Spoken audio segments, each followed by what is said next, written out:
welcome back. This is now the third time I'm trying to record this bit. I've had computer crashes, sound failing to record, etc. Either way, so in this two-part series we're going to look at making a dungeon crawler. Okay, so why make a dungeon crawler? Well, back in the 90s, so October 7th 1998, I edited these files.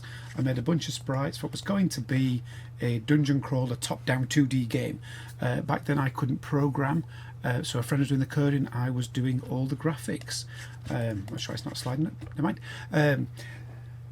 We never really got the game done. We moved over into 3D development, then we went our separate ways, and I went and got a degree in software engineering, and by the time I came back it really wasn't suitable by the 2000s and noughties to do top-down 2D games. I did eventually try and revisit it for Android, but then got distracted by Unity, which obviously leads to here where we are now. Now again, going back somewhere between 15 and 25 years ago, can't remember when, I got this skeleton, of which has been in my little assets for a very long time. Many years ago I imported it into Blender and I added a skeleton to it.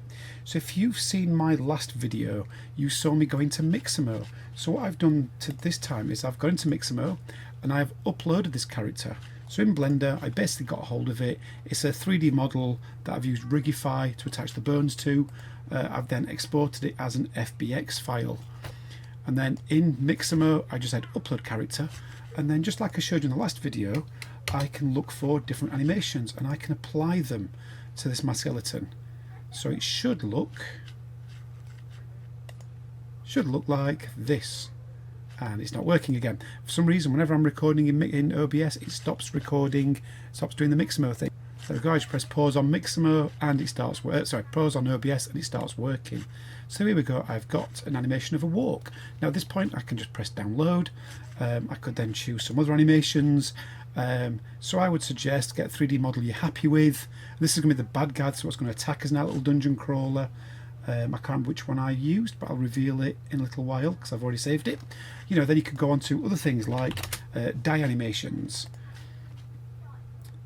So we can just click on that, download them, and we've got a whole bunch of animations ready to put into our game.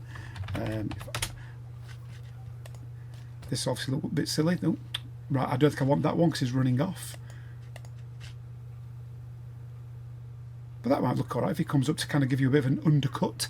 Okay, so either way, in Mixamo, upload an animation, download them all, there'll be separate animations, and then later on in this video I'll show you how we can use them in Unity. So the next thing we're going to need is, we might need some textures, so I've used Pixabay because these are generally royalty-free images that I can use. It's a good idea to make sure you are legally the owner of the images, because if you try to release a game with copyright files, you could get yourself in a lot of trouble. The other thing we're going to need is the Meta All-in-One SDK. So I'm in the Unity Asset Store, I've typed in Meta All-in-One, I've added this to my assets, and then when I go into Unity itself, just to show you what I've done, I've created a 3D core project, sensible name, that obviously isn't, sensible folder, it certainly should be. I didn't connect to the Unity cloud, so that's my organisation, and then I created a blank file. So the plan with this VR dungeon crawler game is, in the first section we're going to set up the project, set up dev mode, our Unity settings and our basic VR prefabs. Then we're going to lead into probably setting up the different main menus and scenes, importing or basically creating a dungeon itself, adding an enemy that will be animated coming at us. I'm not sure how much I'll get done in this particular video. Then we'll look at how we can actually add attack. Maybe you can attack the skeletons with fireballs, etc., and collect things, and then eventually move on to the next level. If you find any part of this video useful or good, please remember to like, subscribe, leave a positive comment below. If you've got suggestions for future comment, also leave those below, and of course consider sharing it with other people. Thank you. Now because my program computer crashed, I've already got a few things in here that I didn't have at the beginning originally. So what I'm going to do is go into the window package manager. Now I've already imported it, you probably won't be able to see yours just yet if this is your first time. So I've gone onto my assets, I can go into Unity Registry, I can go into the in project, well you won't be in project just yet. If I click on load, scroll down here, you should see your Meta All-in-One SDK, which you can then click on. So you click on it once and you can press install. Obviously I've already done it, like I said I did earlier when the computer crashed, so it's already done. I can then go onto my file, build settings, player settings, I come through to XR management, and now for you it might not be there, so you have to install the XR plugin management, then just tick the Oculus button. We don't need to worry about that, that's fine. So that should have now got set up for using Unity and and this is mainly for the Quest, but while we're in this environment it should work no matter what headset you've got plugged in, because for this I'm not exporting an APK, I'm just running it live in my PC because it makes development a bit quicker. Okay, so what I've also got is I have the Oculus app running, so you can see that I've got my Quest plugged in. It still thinks it's not on a USB 3, but it is. And the other thing you need to do is make sure you've got developer mode enabled on your Quest itself. Now at the moment my phone isn't talking to the Quest, I'm not sure what I've done, but it's not, it's already been set up though. Basically you go into your Meta app, you look for your device and you just press developer mode and turn it on, and that will allow Unity to talk directly to your Quest. It also enables you to override things like boundary settings, which is really useful if you're sat to your computer programming. Okay, so that should be enough now. I can just minimize that, I will keep it open in the background. What I've also done in the Quest is activated the Oculus link. When you plug it in it should pop up and show you, do you want to activate Oculus link? If not, it's in the settings menu. Okay, so now I'm in Unity itself. I'm just going to come down here. I've already imported the things. It might have taken you a few minutes. I can come down to the XR core, into prefabs, go down to OVR controller. Now in my last video, if you watched that one, well, one before last, I just used the OVR camera rig, but that just gives you a static position. By using the controller prefab, this gives you all sorts of controls. Oops, wrong one. The OVR, sorry, player controller, that's what I wanted, the OVR player controller. I drag that on and this gives us the thumbstick controls on your actual handset. So if I just make sure, yep, that's good, that's in 0, 0, 0 coordinates. I always like to start there. Now we can't see anything at all, there's nothing to see, it's just an empty handle. If I just drop this down, open OVR camera rig, tracking space, left hand, right hand, I'm now going to drag the controller. I was getting a step ahead of me. If I drag this over, left hand anchor, then the same one over the right hand anchor, I can now click on it, OVR controller, and I can choose left touch. And on the other one, I can choose right touch. So that's so we'll be able to see the left and right controllers in our hands. Obviously, at later stage of the game, you can replace those with 3D models of hands or gauntlets or whatever else it is you want. So I've got the controls, and we can now see them. Okay, there's nothing to be seen, obviously, because there's nothing else there. So I'm just going to minimize that. Right click. I'm going to add a plane. The plane's also in 0, 0 coordinates. This just gives us a ground to look at. So at this point, we should just press save to make absolutely sure everything's all right. So press save just in case it crashes. I'm going to go into scenes. I'm going to call this test scene. Yours might already be sample scene. Press save, and I should now be able to press play to run this, and that should leave you ready to do the next part of the game with level loading.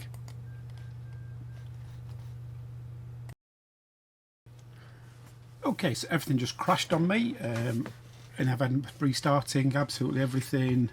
So where was I? Okay, so first thing, yep, I've got Oculus app running. I've got Oculus Link running on my Quest. I'm going to make sure I press save, which I did not do last time, so I've had to recreate it. So I'm just pressing save, and now when I press play, we should see it launch. So a quick look.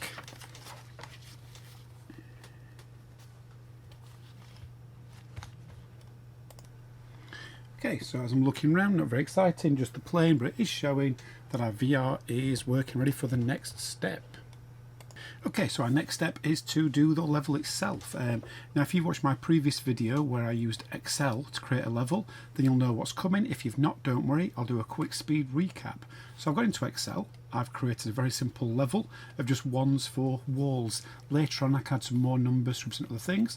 I'm going File, Save As, and I'm just calling it, sorry, I'll show you. Yep, nope, oh, wrong bit. I'm just going basically on File, Save As, I'm just making sure I'm choosing a CSV for a comma separated value file.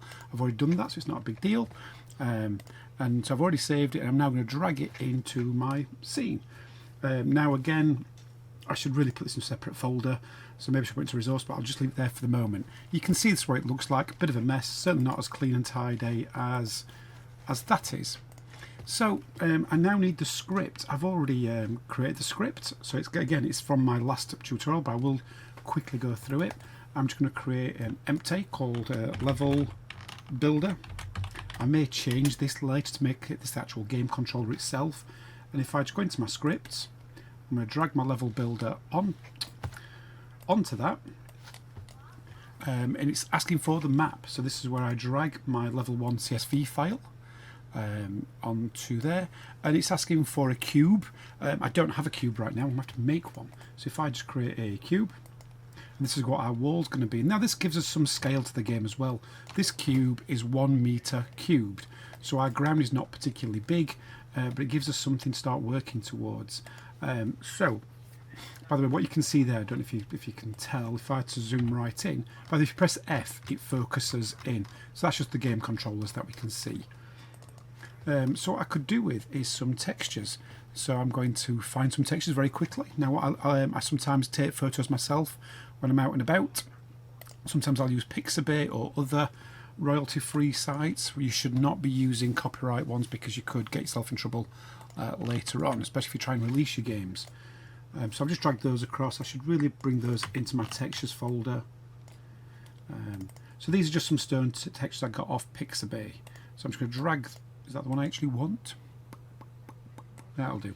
Okay, so there we go. I've got a stone texture. Now I can click on the cube. I'm going to call this wall. It's already got a box collider on it, so it will be solid. I'm going to come down to this, and I'm just going to tile it.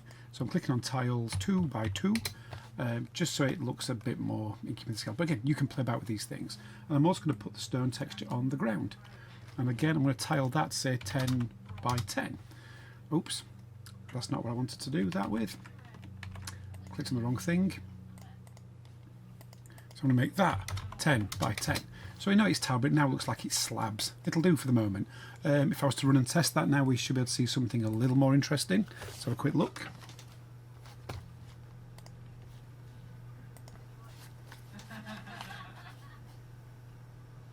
So there we go. We can now see. Oops. We can see our cube. We can see our floor. Starting to look more like a game already. So the next bit is to obviously now bring actual level builder in. So I've got the level, I've got the CSV map. I'm going to drag this wall down here.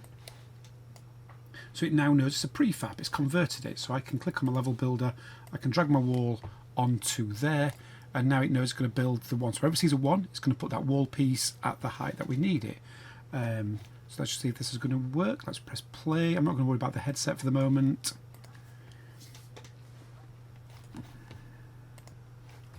And there we go, we can see it's now built our map. If we look at our spreadsheet, we can see that it looks just, this bit, sort of this first part, just here. So there we go, we've got a level to work with. I'm just going to zoom this up to the top. So if we look at where our player is player's missing. Oh well, I'll move him in a minute. Well, actually we know where our player is, because our player is next to this cube, isn't he? So we're going to stop the game. There's our player. I'm going to move the player across a little bit. I'm going to move the player to about this point. Just have a quick check to make sure that he's launching in the right place. So there we go, the player's currently on the ground because it doesn't know where the headset is. Just going to put the headset on.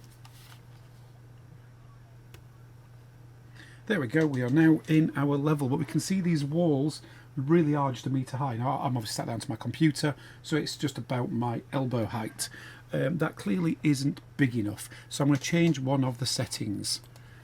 Now fortunately I did think ahead a little bit on this, and on my level builder I did put a scale. I'm going to change this to 3, so it's going to basically multiply the scale of the map by 3. So the 1 metre cube obviously will become 3 metre cube.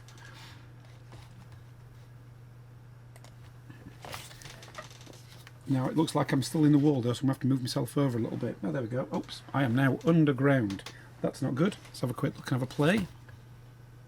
So when we looked at it from the side, we can see now that our original cube, which I left there just for giving me some reference, is below the height of our floor, because we can see what's happening is if there's a 0, it's putting the cube below the ground level.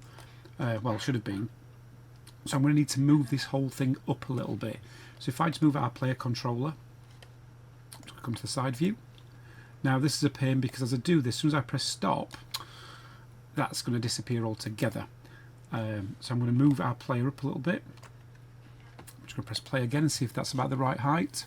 Again, sometimes, I mean, you could mathematically work this out exactly. You could decide, you know, numerically where it's going to go.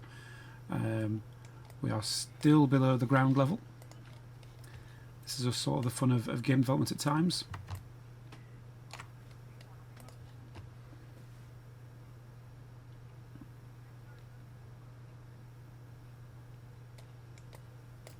Okay, so we still look like we're now looks like we're now floating. Let's have a quick look. Okay, that's actually not too bad. So now, because I've used the player controller, I should be able to walk around this scene properly. By just using the controllers, using the thumbsticks, there we go, I can walk around, I can use that thumbstick for rotating, and it'll go pretty much wherever I am looking. So we've now got the first part of our little dungeon crawler. Obviously a blue sky doesn't look right, so I'll fix that in a moment. But we can now start to navigate and walk around our dungeon. Okay. So I'm just going to change the sky so it doesn't look quite like that. If I click on our player controller, OVR camera rig, tracking space, center eye anchor, that's actually controlling our cameras. So I'm going to come to background. In fact, no, I'm not. I'm going to go on skybox and just say solid color. I'm going to turn this more of a dark sort of bluey black color. So now we should start looking a bit more ominous. Now obviously it's a dungeon, we should put a roof on, but if you look at any early games, they generally didn't. They just had the black of space going off. So now I've got that, I should really bring this ground level up. We can see where the controllers are, so that's effectively our ground zero. I'm going to bring it, so that's 2. I'm going to bring it up to 2.01, just so it's slightly above the tiles, the cubes that it's generating. Okay, so there we go. We can see we've got, oh, that ground's way too high. That's no good. Let's just bring that back down. Oh, actually, no, the camera's below ground level, isn't it? Because I've not lifted the camera up. So, there we go. This is what, 1.6. So I press stop. I'm going to type in 1.6. I'm going to come to the top view. I'm going to scale this slab, this plane, a huge amount. I could retile the texture as well if I wanted to. So now when we look down, we should be able to see that we've got the ground tiles.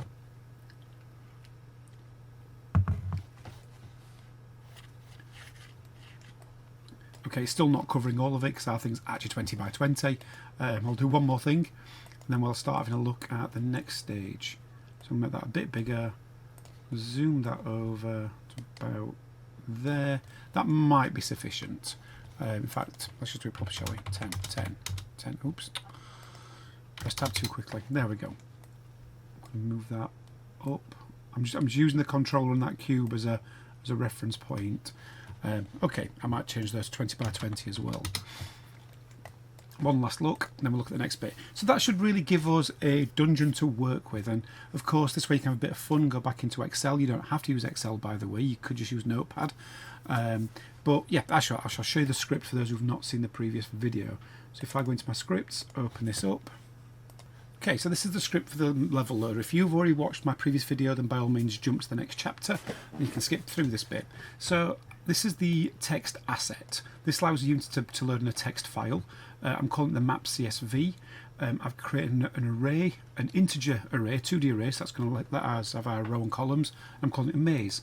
The public game object cube. This is going to allow me to have that wall cube. Now if I want to have another one, like a wall cube, ground cube, door, trap door, that sort of thing, we'll have to bring in more assets. But again, try and keep this really simple for the moment. And this is my scale factor, so you saw me using that already. Clean up, this just means if I want to, I can basically delete the wall from the scene, because it's possible for me to actually create it and it becomes permanent even when I go back into edit mode. So then when it starts, it loads up the text file, it splits it if it sees a new line, and then I'm counting how many lines there are in the entire file. So this spreadsheet had got 20 lines. So it knows that I want a 20 by 20 grid, so it does have to be square. So it now tells this level size how big to be. Now I can loop through the level. Wherever there's a comma, I split that and I put the data, that each number, into my array, and then I split it again at the new line. Now this next bit, int.tryparse, what this is doing is if it reads a number, great, it outputs it directly into the maze array. If it's not a number, it'll just put a 0 there instead. So if I was to go back here and say put W for wall, then it's just going to ignore that and turn it to a 0 instead. It's just some form of validation. Now really I should possibly use characters instead. For example, if I can find it really quickly. Yes, I can.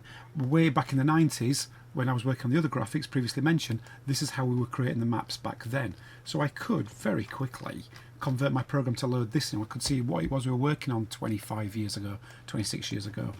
So either way, that creates a 0. Now it loops with the same map again, going from 0 to 20, 0 to 20 in this case, and it instantiates a cube. So it spawns a cube in the row time scale. So if it's 1 times 2 times 3, etc., that's its position. Yep, so that's the value of it. So if it's a 1, it's going to multiply by the scale. So if, of course, if it's a 0, then it means it's going to put it at 0 coordinates. It's going to put it below the ground. If it's 1, it's going to put it 1 above the ground, and so on. And there's no rotation. And then that's it. So it basically creates that clone and puts it into the real world and scales it appropriately. So that scales the cube up. If I didn't do that line, it would put the cubes in the right position, but they'd still be just 1 meter big. So you end up with big gaps instead. And then this is just the cleanup that if you set it to true, it'll delete all of the wall models. Okay, later on we will edit this for putting new stuff into the map. Okay, so we've now got a character that can walk around. You shouldn't be able to walk through the walls. So at this point, I would say pause the video at the very least, go and have a play, make your own little level up. But if you're still with us, let's go on to part 3. So part 3 is, I'm just going to start by putting the character into it. So if I go into my assets, you already saw me earlier in Mixamo, and what I've already done is in my models folder, is I've got my skeleton folder, and I've downloaded these animations. So if you want to copy the ones I've used, I used the mutant dying, for if it falls over. I've got the orc walk, sword and shield death, zombie attack, and zombie idle. As I brought all of these into Unity, and again this is covering the previous video, is on rig, I made sure they were all set to legacy. This allows the humanoid animation to kind of just work in a simple way in my code. Animation, let's have a quick look. Yep, so this is the animation. Now yours, if you just download it, it will say mixamo.com.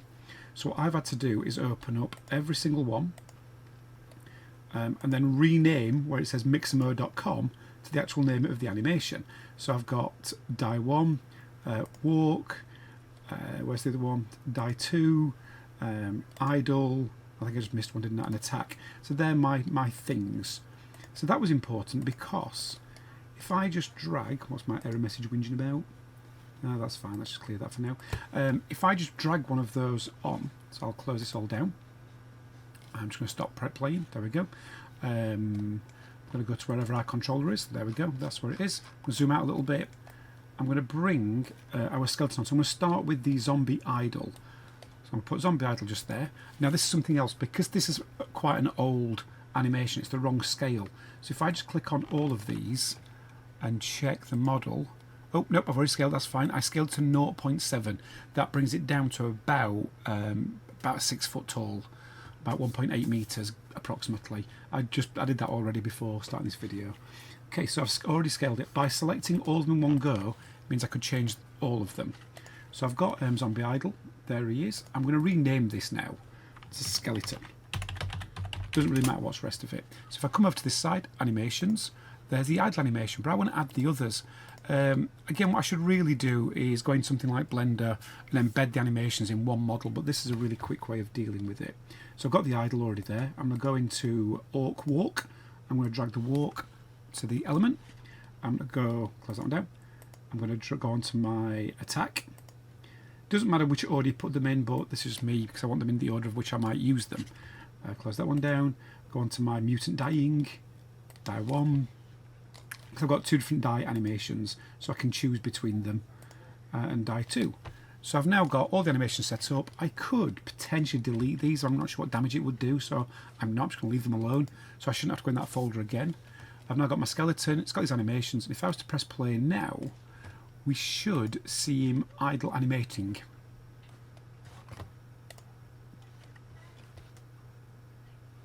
There we go. We can see he's played, going through the idle animation, and there we go. He stopped because he's just been told to just do that animation just once, and that's fine. Okay, so the next thing we're going to need is a script for our skeleton. So if I go into scripts, I'm going to create a script called skeleton. Oh, not spelled like that. Control, something like that. That's fine. Doesn't really matter the name at this point. Okay, so I've created the script. I'm just going to click on our skeleton controller. Well, our skeleton. I'm going to drag the code over. So it's now got the script on there. We've got the animations. We're going to access those in a moment. So let's open up the code. So I'm not sure yet what order I'm going to do these things in. So this could be a bit random. I'm just going to click here. I'm going to create a link to our animation. So again, that's linking back to this block just here. I'm just calling it anim. Please feel free to name them whatever you see fit. I'm going to come into our start function. I'm going to just create a link to it. So anim get component animation. So that is physically connecting the bit we just saw here to our code variable here, and it's going to play the idle animation. Now if you mess up your naming, this is not going to work. So do check your punctuation, check your grammar, check your capital letters. If necessary, write them down, make a data dictionary and keep them there. So now when this starts up, it will play the idle animation, even if you dragged walk or run as your first one. You know, like just here, mine says animation idle. If I dragged a different animation there, like lie down or stand up, so it came out of the ground, then that's what would play first. And then my code would override that and play the idle. Okay, so the next thing I'm going to want is the states of them. So if I come across here, I'm just going to create another global variable. I don't need this to be public. I've just created public because it helps me debug to make sure things are working properly. So I've got what is the current state of the skeleton. Is it idle? Is it walking towards you? Is it physically attacking you? Or is it in the process of dying? So I'm now just going to come down to which other bit of code I'm going to do. If you want to test if this is working, do I want to do that? No, we'll ignore the testing for now. Well, I'll show you the bit of code, and then I did this bit of code earlier just to make sure things are working. Where if I press P for play, it let me loop through the animations, and then I created another thing which I'll just show this in one go, and I'll delete the bits I don't need. So basically, if you press P, state plus plus. So if you don't know what state plus plus is, it just adds 1 to whatever state currently is. If it's greater than 4, go back to 0, because I've only got 0, 1, 2, 3, 4 animations. And then I've created a select statement, a switch statement. So this is just like, if you're not familiar with this, this is like doing lots of if then else statements.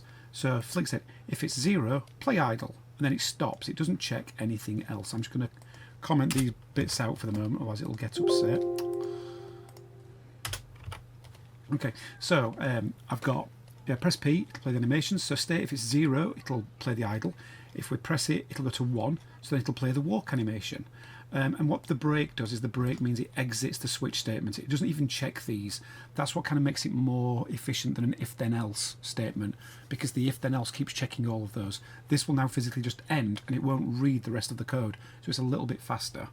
I don't know how much, I've never measured. So again, case 2, attack, 3, die 1, 4, die 2. Now default is, if it's none of these numbers, something's glitched, it's none of these numbers, then it'll just play the idle animation, and again it will break out of this switch statement. So if I just save this now, we'll go and test this and make sure it's alright. I'm not going to worry about the VR for the moment. This should just give us a thing to check. So if I press play,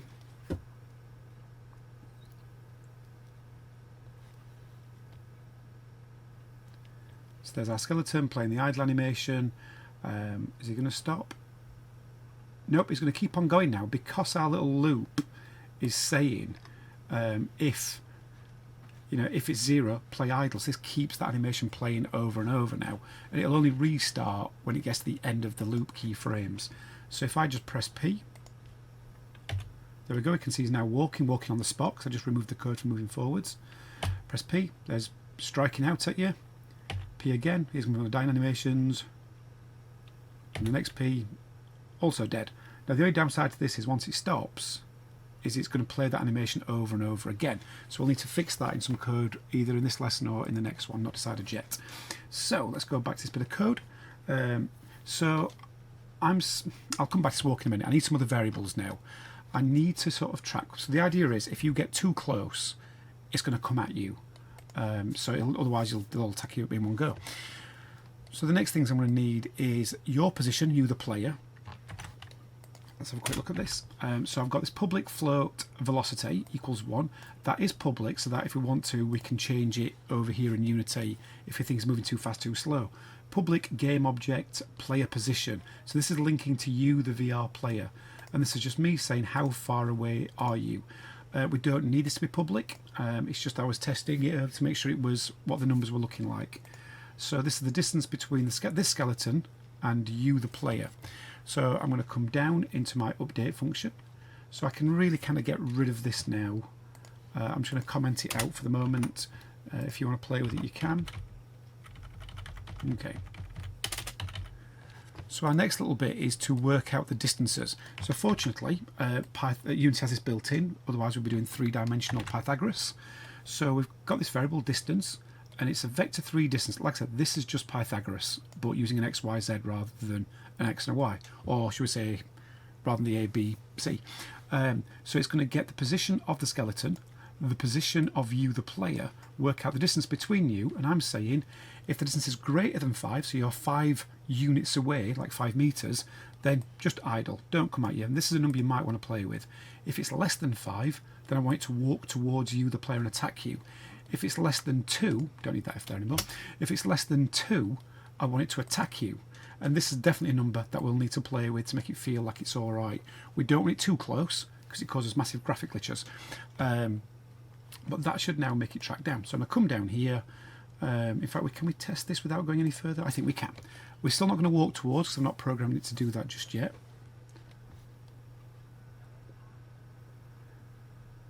But if I now grab the player, wherever the player's gone to, where's the player? Is it right over there? Okay, that's fine. What I'm going to do is slowly move the whole player towards you. Oh, it's not liking that. I think it's because the physics engines are getting a bit upset. No, it's not liking that at all. Maybe we should just do it in VR. I know it wasn't working to actually... I know why it's jittering because the physics engine's kicking in and we're needing to move that. But I've not set things up yet, have I? I need to go back on the skeleton. The skeleton's saying... did I press save? I have not pressed save. Always press save. Press save really regularly. So it's going to update now and we should be able to see the public variables. Okay, there we go. So we've got the velocity is 1, play position none. There's no game object. So I'm going to come down here. I'm going to click on the camera because that's the bit we actually want to track. Drag that to there. Distance is nothing. That's fine. Let's press play now. Let's have a look.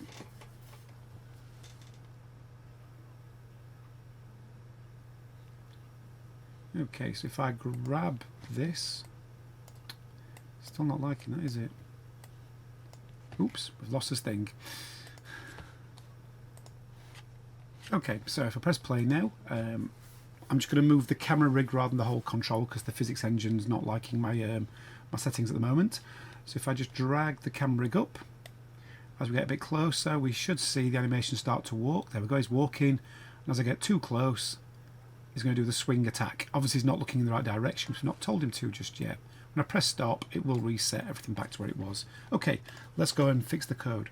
So what I want him to look at, now, again, there's a built-in look at function in Unity, which is good. So I'm using the look at. Now, I could just go transform.look at our skeleton, but if you're at different heights, it will start to lean backwards and eventually fall over. So I'm creating a temporary vector 3, so a temporary XYZ. We are looking at the player's position. But then I'm going to set the Y to be the exact same height you, the skeleton, are. And then I'm going to look at the temporary look at XYZ coordinate. And then the direction is, we're setting that to whichever way is forward for the skeleton. So it's going to transform that forward multiplied by the speed, multiplied by our frame rate. So it'll always walk at the same speed no matter how good your computer is. And then we're going to translate that movement into actual world space. So now with that bit of code in place, again, pressing save, and you can tell it's not saved, the little star just there. Back into Unity, it'll recompile the code, and then we can try one more time. It should start coming at us.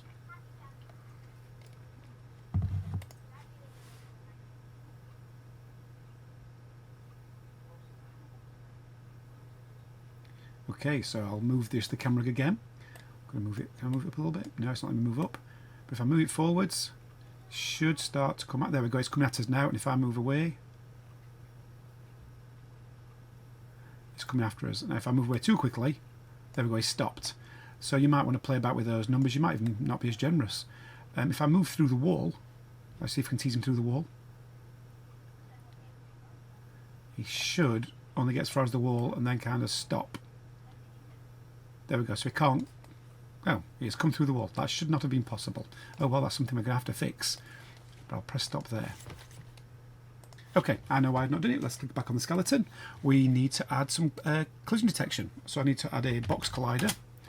So let's just zoom that in a little bit. So pressing F to focus. It's a quick zoom function. I'm going to press the edit collider so we can see this is below the ground height. Don't want that. So I'm going to bring this up to his head, bring that up to his feet. Just come to the sides. Okay, we'll leave it at that. That's fine. This will always be when we try and shoot him as well. So I've got that bit now. I also want to add a rigid body. Rigid body, I'm going to also come down to constraints. Because we've got this tall box, it's going to be really easy to fall over. So rather than writing code to self-write, I'm just going to say freeze rotation X and Z, and this should reduce the chance of him just falling over. If he does fall over, we'll have to figure out a way of self-writing. Okay, so now let's try one more time. Will he now go through the wall?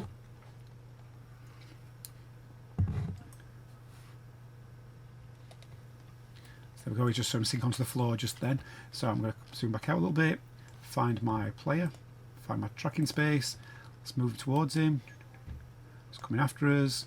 I'm going to sneak through the wall. There we go, he can't come through the wall anymore. He knows where we are, but he can't get us. I do think that 5 is a bit too generous because we can too easy to escape him. But there we go, we've now got some collision.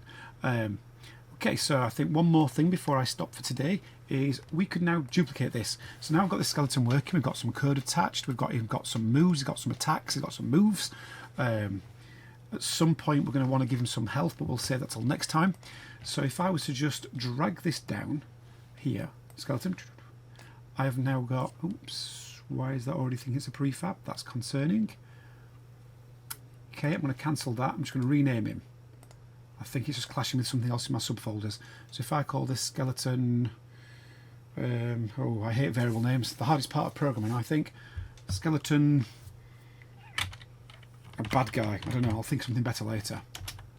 Okay, now I drag this down. No, he still doesn't like it. Great variant, that'll do. Okay, so I've now got this prefab, and I should be able to just sort of drag a bunch of them on now. So if I was to drag a whole few, I could put some around. I don't know if these are going to clash into some of the walls, by the way. I'm going to figure it out. Let's have a quick look.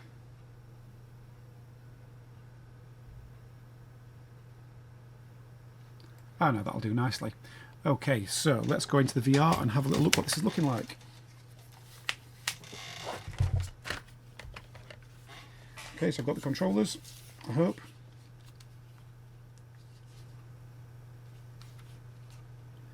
So I'm going to walk towards them, and they should probably start thinking about attacking me. I might change the lighting as well. There we go, they're coming at me. I'm a bit lower down than them, but I am sat in my chair.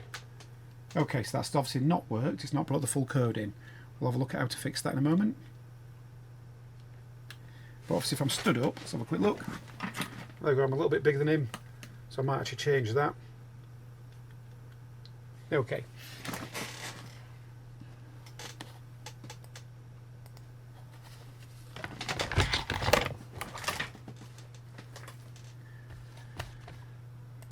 Okay, so basically it was clashing with the things from Mixamo. So what I've just done is I'm just going to create a new prefab. So if I come down here, there's a new prefab, and I'll just call this sort of scale. Yeah, let's call it scale. I'm going to drag why has that gone red again? I think what I need to do is it's got confused. Oh, I know what I've done. I suppose the power of all this is easy to make things, easy to break things. If I just click on skeleton bad guy, I'm going to go on prefab. I'm just going to say unpack completely. This removes it from any prefabs. So I've got this empty prefab just here. I'm going to click on skeleton bad guy, which I don't need to call that anymore because actually it's not clashing with it with the Mixamo thing itself. So I've got this skell down here. I'm going to drag this onto skell, replace. So now I've got the whole thing, which has got my skeleton, it's got the transform, it's got the animations in there. What it's not got is the player position, which is a little bit frustrating. That should have copied across. But if I drag that down onto the prefab, right, now it's not happy with that. Let's see what happens with the next stage then. If I just drag this on like I saw earlier, so I'm dragging the prefab on, would have been easy to just duplicate things. Okay, I'm now going to click on all of these. I'm going to do that, and then just drag our player thing over. I could actually do this in code rather than dragging things on. But if I drag the camera rig over, it should now update all of them. So they all know they are coming at you. Okay, so there we go. We've got that working. We've got a prefab, we've got the skeleton, we've got the moods. Let's take a quick look and see what that is looking like in the game itself.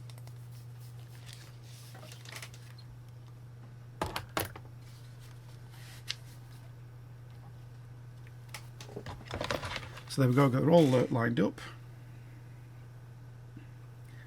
And hopefully they should start coming at me. Ooh, there we go. Yep, they are all now coming at me. Am I running away from them? Oh, I am. I can walk faster than they can. But they can't hurt me, which is good. But we'll sort that in the next one.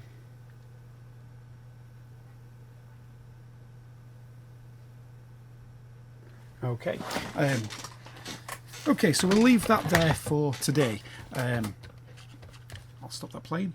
So in the next session we will look at how we can have the actual attacks, both you attacking the skeletons, they attack you, affecting your health, having a game over, portals to the next levels, etc.